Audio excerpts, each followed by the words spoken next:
Good evening. My name is Alonso Clemente Martinez, a senior student of the Mastery in English Language Teaching from IEXPRO University located in Tuxtla Gutiérrez, Chiapas.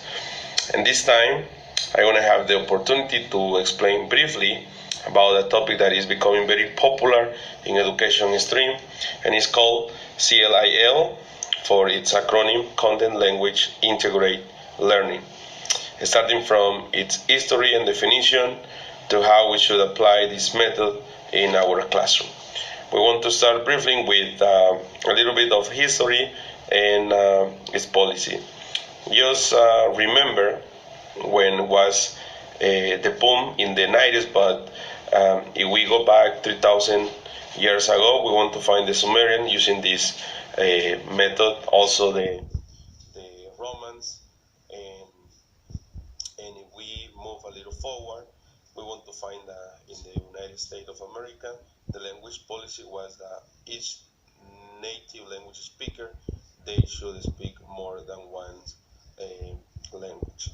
To the years, because of globalization of the mid-90s, the World Wide Web and growth in multimedia and entertainment, the world becoming a mixed global village, and this CLIL method started growing up through these years.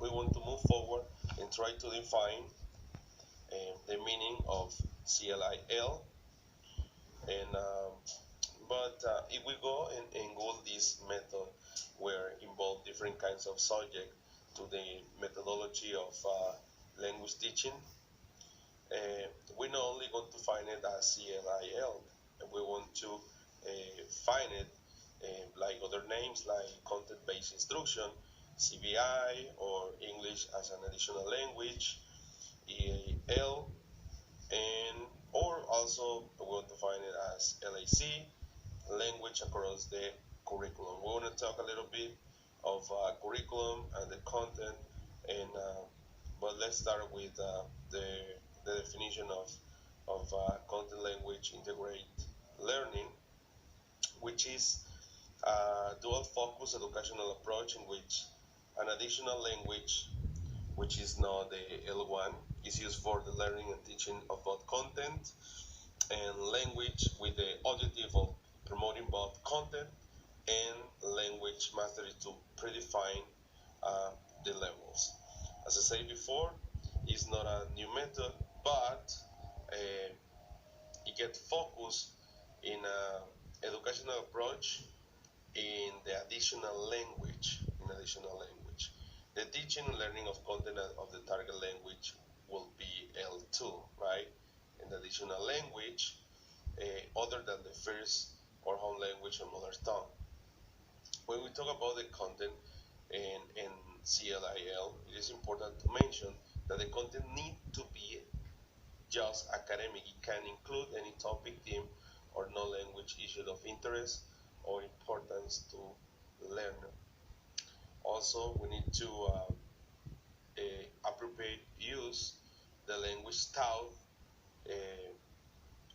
to the grade level of the students, because we need to remember that nobody learns at the same way at the same time, but we need to involve different kind of subject to be very dynamic, so we can predefine levels and we can include different kinds of topics. The CLIL also has different stages, and four important rubrics is going to be involved in this process. Number one will be the content. It refers to the subject aims. The communication plays a very important role, where learners have to produce subject language in both oral and written form. That's going to be part of our curriculum, uh, where we want to find sometimes some contrasts and very problems, right? I'm going to finish these four stages: content, communication, cognition, and culture, and I'm going to explain briefly how some teachers, they are still a slave to the language, um, because they don't want to change. They still take in the language in a traditional way, which blocked the new method, and they still working with a grammatical procession with a secondary consideration given to conceptual, cognitive, cultural progression uh, instead of what is nowadays education, because the recent English foreign language teaching, it is getting focused in some attention given to cultural, thematic, and task-based learning instead of the traditional teaching way. So the content, as we say, it refers to the subject aims. Communication, learners have to produce subject, language, both oral and written form. The culture, understanding ourselves and other cultures make the process of communication with foreign people more effective, and the cognition, which promotes cognitive or thinking skill with challenge learners. So we need to decide uh, how we want to organize and take all these function into our curriculum in our content. Thank you so much for watching this video, and if you have any question, you can write it below. Thank you so much. Have a good one.